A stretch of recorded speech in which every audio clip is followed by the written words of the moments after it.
Di usia gue sekarang ini, yang mau 39 tahun. Banyak ya ternyata, nggak terasa, sumpah anjir. Kayak baru kemarin awal 30, nih gue udah masuk 40 tahun di 2026.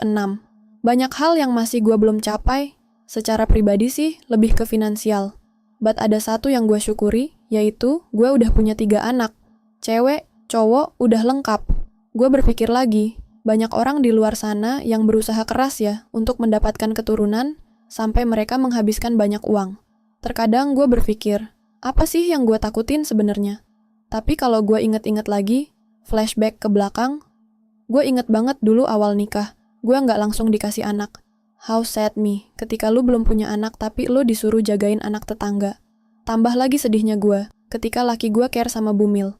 Jealous banget, jir, sampai insecure. Kenapa ya Allah gue belum dikasih? Banyak nangis. Kadang jagain anak orang aja sambil gumam dalam hati. Ya Allah, gini amat ya rasanya gendong anak orang. Tapi berhubung gue suka anak-anak, jujur gue ikhlas kok jagain tuh anak tetangga yang masih bayi. Sampai suatu ketika, gue didatengin komandan gue. Wadan Rindam dulu nawarin madu HDI. Gue bukan iklan ya, berhubung ekonomi masih merangkak, ya gue bisanya cicil 3 kali. Obat dari dokter karena gue konsul ke dokter SPOG, Maricar. Masya Allah, gara-gara telat mens 10 hari, gue tes pack 2 garis merah samar. Asli seneng, tapi penuh kekhawatiran lagi. Kenapa ya hidup gue selalu penuh kecemasan? Hahaha, kenapa coba? Karena menurut sang suami, anak pertama baiknya laki-laki. Dengan segala ABCD, gue mulai stres. Karena kalau enggak sesuai ekspektasi beliau, lanjut. Menurut gue dulu, kalau enggak sesuai dengan ekspektasi beliau, rasa sayang dan cinta ke gue berkurang. Kayaknya gara-gara itu, gue mual berat, enggak bisa lihat matahari, mual muntah terus. Lunglai banget, enggak punya tenaga, cuman bisa makan biskuit Roma merah sama teh. Itu doang yang bisa gue makan selama kehamilan. Sampai trimester pertama, gue turun 5 kilogram. Ingat banget tuh, hamil tapi kurus karena stres berat. Anak pertama di USG itu cewek. Gue terasa banget kekecewaan beliau terhadap gue, walaupun dia nggak banyak omong. Next, finally, anak gue lahir. Anak pertama cewek yang artinya kuat dan anggun. Gue mau dia nanti gedenya jadi anak yang kuat hadapi dunia yang keras ini. Lalu, gue pakai KB suntik 3 bulan. Dan selama setahun, gue kagak mens. Akhirnya, nggak suntik lagi lah. Gue mens lagi. Nggak lama, gue telat mens dong. Itu usia kakaknya masih 1 tahun lebih. Dan gue stres lagi dong, gila ya, di perantauan gue bakal asuh anak bayi lagi. Dengan kondisi sering ditinggal-tinggal. How do you feel? Happy? Of course, happy. Tapi satu sisi, gue takut. Takut banget, sumpah. Takut apa? Next. Gue takut nggak bisa kasih keturunan anak laki-laki. Berdoa tiap hari, sujud sama Allah. Ini real. Gue nangis sejadi-jadinya. Ya Allah, kalau bisa, Engkau berikan hamba anak laki-laki, supaya suami bisa happy. Mengobati kekecewaan beliau. Seandainya laki gue bilang, waktu anak pertama, moga anak kita sehat, anggota badan lengkap. Terserah mau laki atau perempuan, nggak masalah, karena Allah sudah kasih kepercayaan. Udah pasti gue menjalani kehamilan gue dengan happy. But it's okay lah. Yang lalu biarlah berlalu. Next, di usia kehamilan 4 bulan waktu itu, dengan USG 2 dimensi yang hitam putih, dokter bilang sama gue, Bu, ini anaknya laki-laki. Demi Allah, gue kaget nggak percaya. Dan lu mau tahu reaksi suami kayak apa?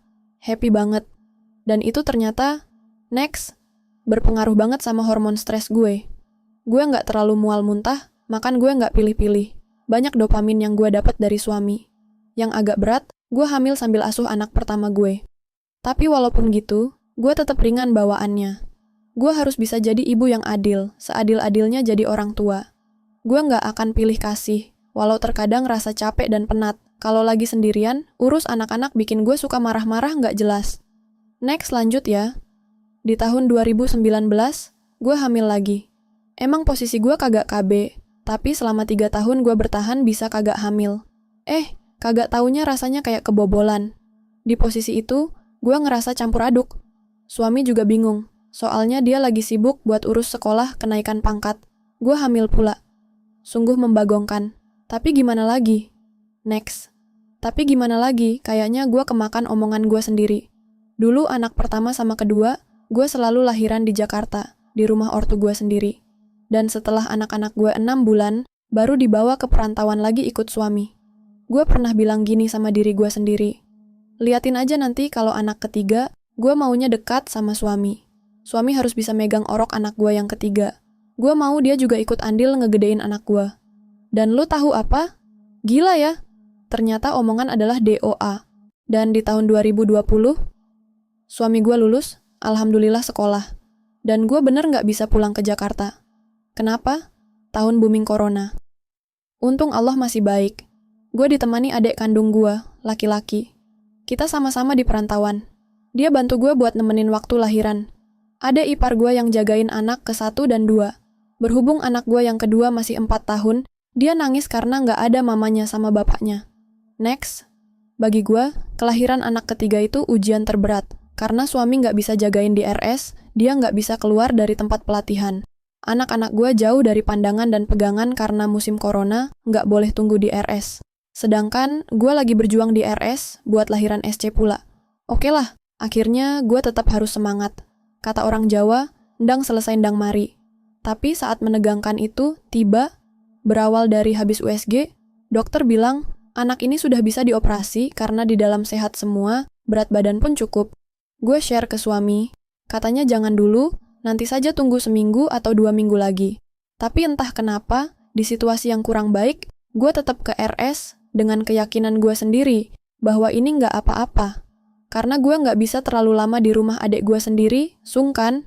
Akhirnya gue ke rumah sakit, dicek segala macem. Yang awalnya gue kira itu pemeriksaan, ternyata itu persiapan operasi. Dengan kondisi keputusan 55%, gue tetap milih lanjut operasi.